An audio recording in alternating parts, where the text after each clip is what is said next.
আজকে তোমাদের সামনে যেই জায়গাটা আমি তুলে ধরবো সেই জায়গাটাতে কিন্তু আমরা অনেক দিন আগে এসেছি, ভিডিওটা দিতে পারিনি, তাই আজকে তোমাদের সঙ্গে দিলাম। আর যারা এসেছো জানি না চিনতে পারছো কি না, চলো তোমাদেরকে তাহলে একটু ঘুরে দেখাই। আর যারা আসোনি তো তাদের জন্য বলছি কোথায় এসেছি।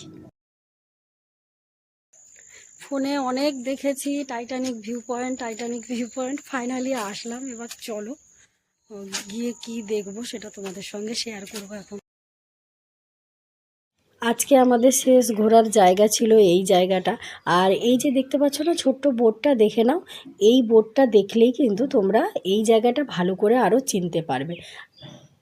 ওয়েদারের ব্যাপারে আর কি বলবো, তোমরা তো নিজেই দেখতে পাচ্ছ এত সুন্দর ওয়েদার। যাই হোক, কেমন লাগছে তোমরা কিন্তু জানাবে। ভিউ পয়েন্টে এই যে 30 টাকা টিকিট কাটলাম। হ্যাঁ, ব্যাপারটা হচ্ছে যে টাইটানিক ভিউ পয়েন্টে যাওয়ার জন্য এক্সট্রা 30 টাকা করে টিকিট কাটতে লাগে পার পার্সন। আর কিছু খাবার অর্ডার করেছি, আপাতত চা নিয়ে নিয়েছি, কারণ মানে ওয়েদারটা খুবই ঠান্ডা ঠান্ডা। দেখতে পাচ্ছ মেঘ করে যাচ্ছে, আর ঠান্ডা যেহেতু লাগছে চাটা নিয়ে নিয়েছি, টিকিট কেটে নিয়েছি, কিছু খাবারের অর্ডার করে দিয়েছি। তো আপাতত যাই সেদিকটা। চলো তাহলে, চলো চলো দেখি চলো।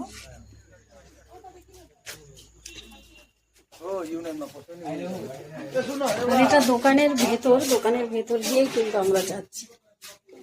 এখানে আসার জন্য আমরা মেনলি রংটং হয়ে তিনধারিয়া এবং তারপর মহানদী ওয়াটারফলটি পেরিয়ে কিছু কিলোমিটার সামনের দিকে এগিয়ে এলেই এই জায়গাটি পাওয়া যাবে। তবে বাইরে থেকে এই জায়গাটি দেখতে পাওয়া যায় না, তাই তোমরা যখন এখানে আসবে তখন পাখা গুড়ুং রেস্টুরেন্ট বা টাইটানিক ভিউ পয়েন্ট কোথায় আছে সেটা একবার এখানকার লোকাল লোকদেরকে জিজ্ঞেস করে আসবে, তার কারণ বাইরে থেকে এটা একদমই বোঝা যায় না। উপর থেকে দেখে যা সুন্দর লাগছে কি বলবো, মানে এগুলো ভাষায় কখনোই প্রকাশ করা যাবে না। আর তার সঙ্গে যে প্রকৃতির রূপ, তুমি চোখে না দেখলে তুমি কিছুই অনুভব করতে পারবে না।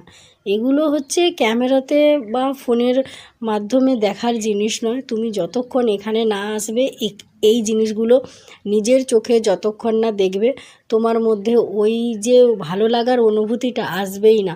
আমরা হয়তো ফোনে দেখাচ্ছি ঠিকই, কিন্তু এগুলো না মানে নিজের চোখে দেখারই জিনিস।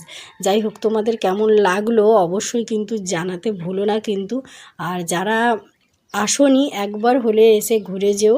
আর যদি এরকম ওয়েদার পেয়ে যাও তাহলে তো কোনো কথাই হবে না, আরও সুন্দর লাগবে। এই জায়গায় অনেক সুন্দর মুহূর্ত তোমরা কাটাতে পারবে।